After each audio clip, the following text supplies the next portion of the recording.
ஸ்ரீமன் நாராயணியம் பிரதம தசகம் பகவன் மகிமானு வர்ணனம். பகவானுடைய மகிமைகளை எடுத்து சொல்லக்கூடிய முதல் அத்தியாயம் இது. சோ இது எல்லாமே நம்ம பார்த்தோம். நாராயண பட்டத்திரிகள், அவருக்கு ஒரு வாத நோய், அதனால எழுந்திருக்க முடியாது.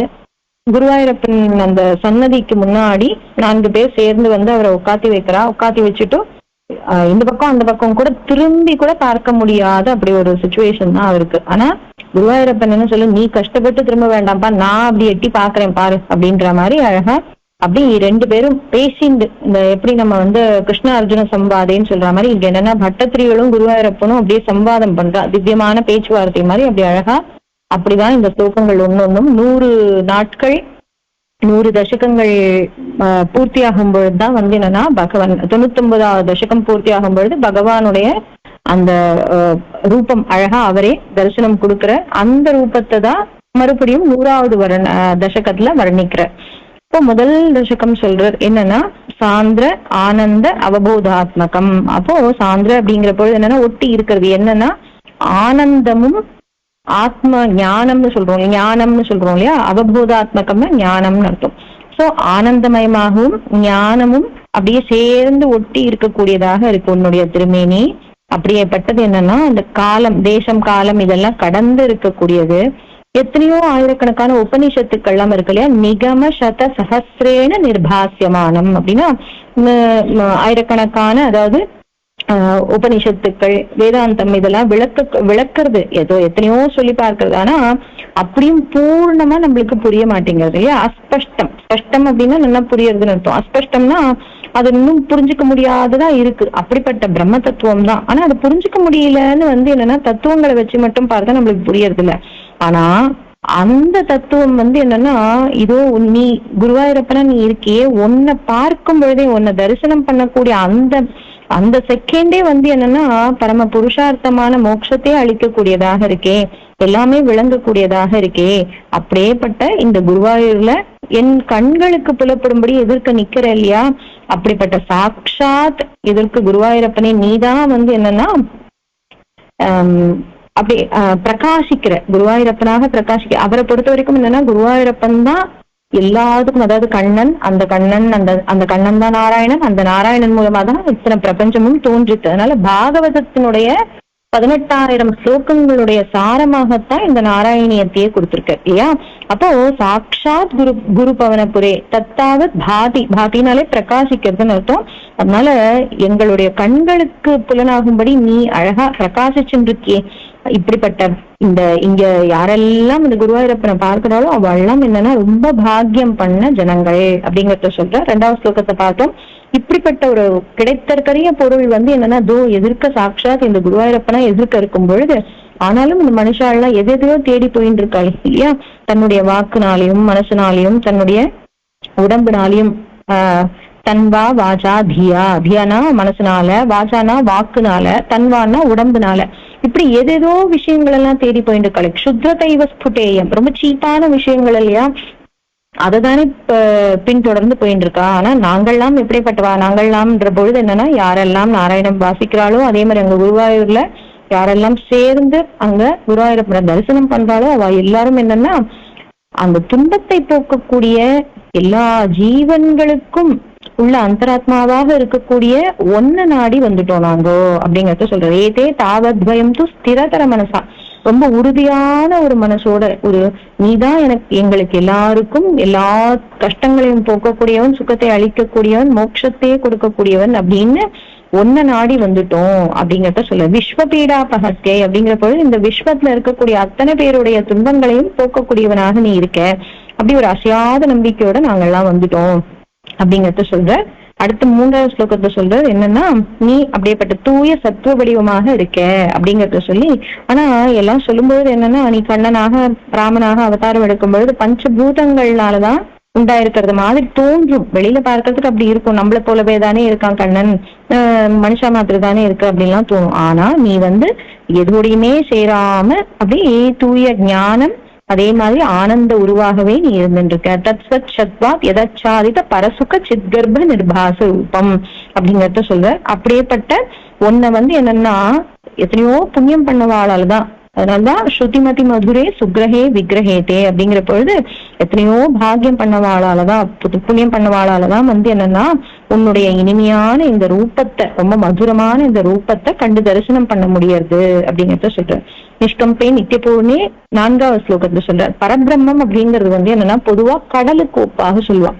அந்த கடல்ல என்னன்னா அது எப்பவுமே பூர்ணமாகவே இருக்கும். கடல் என்னன்னா மழை பெஞ்சாலும் சரி, இல்ல வெயில் காஞ்சாலும் சரி, அதுல குறையறதோ கூட்டுறதோ அப்படிங்கறதெல்லாம் கிடையாது. எப்பவுமே நிறைஞ்சு இருந்துட்டே இருக்கும் இல்லையா? அதை போலதான் நீயும். அதே மாதிரி என்னன்னா அதனுடைய எல்லை அப்படிங்கறது சொல்லவே முடியாது. இந்த பக்கத்துல இருந்து பார்க்கும்போது ஏதோ அங்க பின்னாடி எங்கேயோ இருக்குங்கிறது வேணா சொல்லலாமே தவிர, ஆனா நம்மளுக்கு தெரியவே தெரியாது இல்லையா? எல்லைகளை கடந்து இருக்கக்கூடியதாக இருக்கும். அதை போலதான் நீயும் அப்படிங்கிறது. உனக்கு இதுதான் எல்லை அப்படிங்கறத சொல்ல முடியாது. தேசம் காலம் இதெல்லாம் கடந்து இருக்கக்கூடியவன் நீ. அதே மாதிரி என்னன்னா அப்படிப்பட்ட அமுதக்கடலாக நீ இருக்க அப்படிங்கறத சொல்லி, அந்த கடல்ல எப்படி நல்ல முத்துக்கள்லாம் மூழ்கி இருக்கு, அத போலதான் என்னன்னா நிறைய பக்தாள்லாம் முக்தி வேண்டி உன்கிட்ட உன்னை ஆசிரிச்சு அப்படி கடல்ல இருக்கக்கூடிய முத்துக்கள் போலதான் அவளும் உன்கிட்டயே தளர்ச்சி இருந்துட்டு இருக்கா. உன்னை அமிர்த சாகரம் அப்படின்னு சொல்றா இல்லையா? அந்த சாகரத்துல மூழ்கி இருந்துட்டு இருக்கா முக்தர்கள்லாம், முக்தி அடைஞ்சு வாழலாம். அப்படியேப்பட்ட உன்னுடைய அதுல அந்த ஒரு கடல் இருக்கு அப்படின்னா அதுல அலை அடிச்சுட்டே இருக்கும் இல்லையா? அந்த அலையும் பார்த்தா என்னன்னா கடலினுடைய அந்த ஜலம் தான் அப்படி அடிக்கிறது இல்லையா?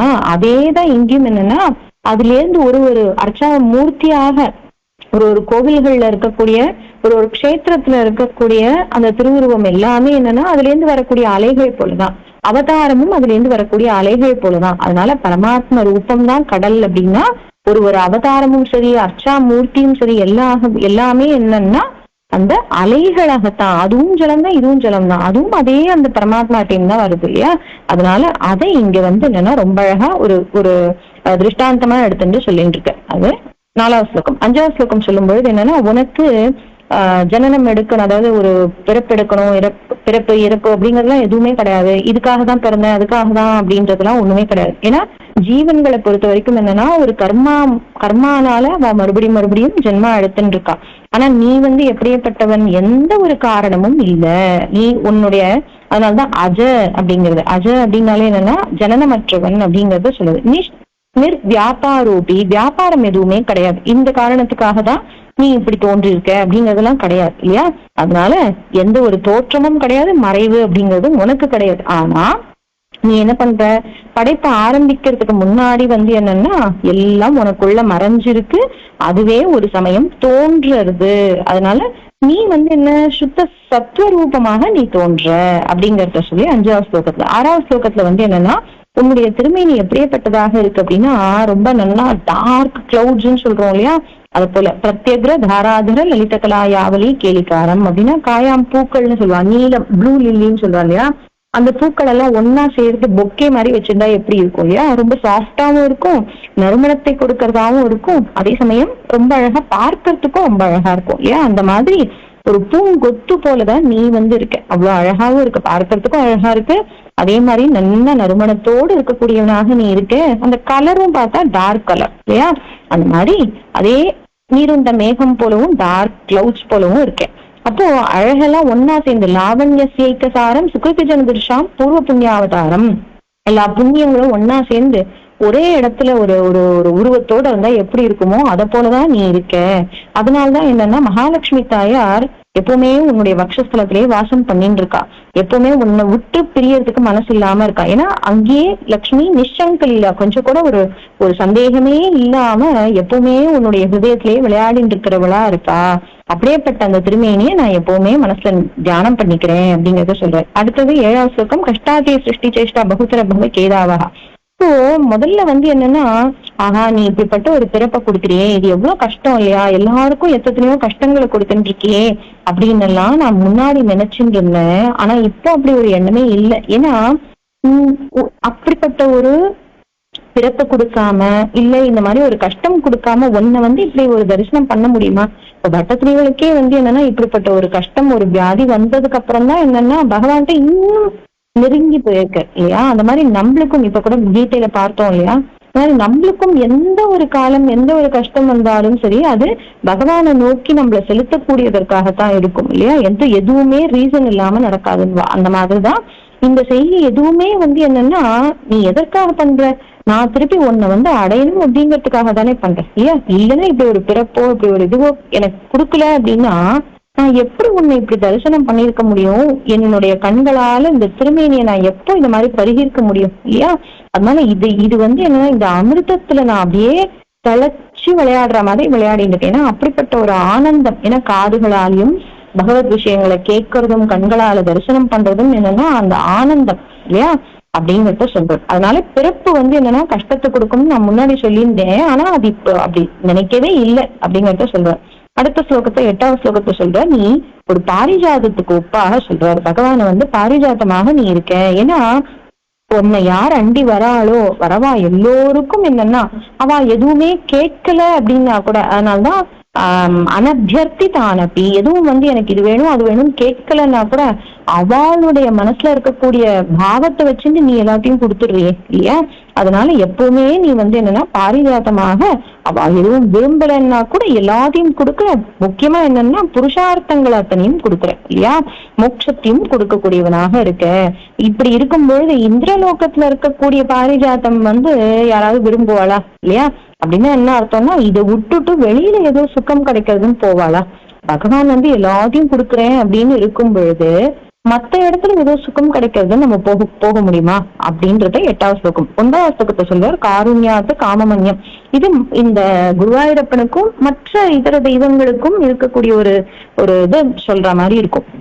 ஏன்னா மற்றவாள்லாம் எப்படி அப்படின்னா கேட்கக்கூடிய வரத்தை எல்லாம் கொடுக்குறா, ஆனா அவளையே கொடுத்துடுறது இல்லை. ஆனா நீ எப்படியேப்பட்டவன் அப்படின்னா உன்னுடைய கருணையினால கேட்கறதையும் கொடுக்குற, கேட்காம இருக்கிறதையும் கொடுக்குற, நீ ஒன்னையும் கொடுத்துடுற அப்படிங்கிறத சொல்ற. நீயும் ஒன்னையே கொடுத்துடுற, ஆத்மாவையே கொடுத்துடுற, அப்படியே பெற்றவன் நீ அப்படிங்கறத சொல்லி மற்றவாள்லாம் என்னன்னா ஏதோ மத்த சித்திகள் அடையிறது இல்ல மத்தவாளை கண்ட்ரோல் பண்ணிட்டு இருக்கிறது, மத்தவாளுக்கு தலைவனா இருக்கிறது அப்படின்றதெல்லாம் வேணா விரும்புவா. ஆனா நீ எப்படியேப்பட்டவன் அப்படின்னா நீ செல்ஃப் கண்ட்ரோல் தான் இருக்கிறதுலே ரொம்ப முக்கியமான விஷயம். மத்தவாளை கண்ட்ரோல் பண்றதுங்கிறது நம்ம எல்லாருமே பண்ணுவோம்.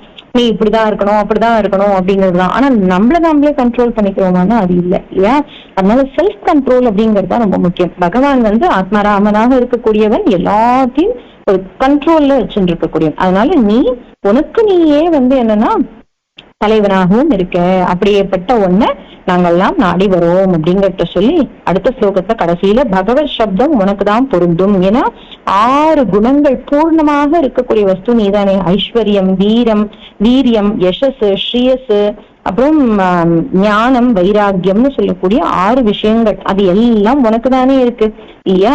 ஏன்னா உன்னுடைய தேஜஸ் தான் வந்து என்னன்னா எத்தனையோ பேரை தன் கண்ட்ரோல்ல வச்சுக்க வைக்க இல்லையா? அப்போ அந்த ஐஸ்வர்யம் அப்படின்னு சொல்றது அதுதான் ஈஸ்வரத்தன்மை அப்படின்னு சொல்லுவோம். எல்லாரையும் அடக்கி ஆளக்கூடிய திறன் இல்லையா? அந்த வலிமை, எல்லாரையும் அடக்கி ஆளக்கூடிய அந்த வலிமை உன்கிட்டதான் இருக்கு அப்படிங்கறத சொல்லி அடுத்தது வந்து என்னன்னா வீரியம், அந்த பொட்டன்சி அப்படின்னு சொல்றோம் இல்லையா? அதுவும் பகவானை தவிர வேற யாருக்கு இருக்க முடியும் இல்லையா? அதனால எப்படியேப்பட்டவா எத்தனையோ வீரம் படைச்சவா வலிமை உடையவா அவளையும் கண்ட்ரோல் பண்ணக்கூடியது உனக்கு தானே இருக்கு அப்படிங்கறது சொல்ற இல்லையா? அப்புறம் யசஸ்னா புகழ் அப்படின்னு சொல்லுவோம் இல்லையா? அதுவும் என்ன, எத்தனையோ பெரியோர்கள் உன்னை பாடிண்டே இருக்காங்க. இன்னைக்கு வரைக்கும் அந்த இது சொல்லிண்டே இருக்காரு. கீதையா இருக்கட்டும் எல்லாமே அப்படி இன்னைக்கு வரைக்கும் எல்லாம் நடந்துதானே இருக்கு இல்லையா? அப்போ அந்த புகழ் பரவிண்டே இருக்கு. விமலம் அப்பி யசோ நிஸ்பிருஹைஷ்ச உபகீதம் அப்படி இன்னைக்கும் பாடப்பட்டு இருக்கு இல்லையா? அதே மாதிரி அங்காசங்கா சதா ஸ்ரீஹி, ஸ்ரீயம் அப்படின்னு சொல்லும்போது என்ன, அதாவது வெல்த், அது எல்லாமே உன்கிட்டதானே இருக்கு இல்லையா? அப்படியேப்பட்ட மகாலட்சுமி தாயார், அதெல்லாம் கொடுக்கக்கூடிய மகாலட்சுமி தாயாரே உன்னை விட்டு பிரிய மாட்டேன்னு இருக்காளு அப்படிங்கறத சொல்லி அந்த ஸ்ரீ உன்னை விட்டு பிரிய மாட்டேங்கிறா. ஆனா நீயோ வந்து என்ன இருக்கிறதுனால நீ வந்து அப்படியே அட்டாச்சா இருக்கியா அப்படின்னா இல்ல, அந்த வைராக்கியம் உனக்கு இருக்கு இல்லையா? அதுதான் இங்க சொல்றான். சோ எதோடையுமே ஒரு பற்றுதல் இல்ல. உன் திருமேனிலேயே எப்பவுமே மகாலட்சுமி தாயார் இருந்தா கூட உனக்கு அந்த பற்றுதல் இல்ல. நீ எல்லாத்துக்கும் மேல என்னன்னா ஞானஸ்வரூபமாகவே இருக்கக்கூடியவன். அதனால வந்து என்னன்னா பகவான் அப்படிங்கிற அந்த சொல் உன்னை தவிர வேற யாருக்கு பொருந்தும் இல்லையா? முரக பகவத் சப்தம் முக்கிய ஆசிரயோசி, அந்த சப்தம் ஒண்ணுதான் வந்து அடையும் அப்படிங்கறது சொல்றான்.